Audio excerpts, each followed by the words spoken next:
السلام علیکم ورحمۃ اللہ وبرکاتہ۔ اللہ کی ذات سے امید ہے کہ آپ تمام سامعین کرام بخیر ہوں گے۔ آج کا ہمارا سبق ہے سورہ اعلیٰ، جو کہ مکہ معظمہ میں نازل ہوئی ہے۔ اس میں 19 آیات اور 1 رکوع ہے۔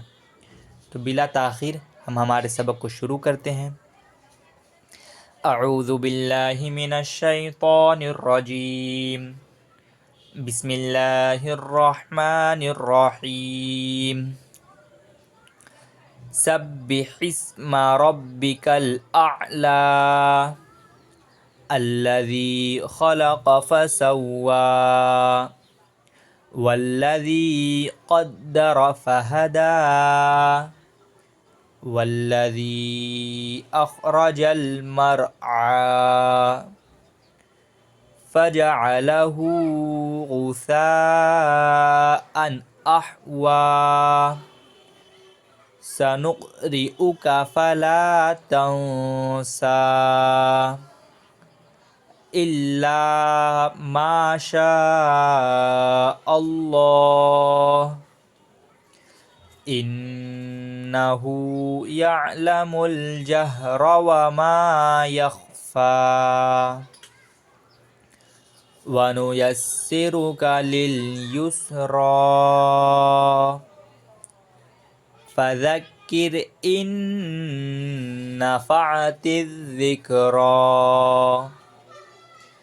سَيَذَّكَّرُ مَن يَخْشَىٰ وَيَتَجَنَّبُهَا الْأَشْقَى الذي يصلى النار الكبرى ثم لا يموت فيها ولا يحيا قد أفلح من تزكى وذكر اسم ربه فصلى بل تؤثرون الحياة الدنيا والآخرة خير وأبقى إن هذا لفي الصحف الأولى صحف ابراہیم و موسیٰ۔ آج کے لیے بس اتنا ہی، پھر ملاقات ہوگی اگلے سبق میں انشاءاللہ۔ تب تک کے لیے اللہ آپ تمام حضرات کو اپنی حفظ و امان میں رکھے۔ السلام علیکم ورحمۃ اللہ وبرکاتہ۔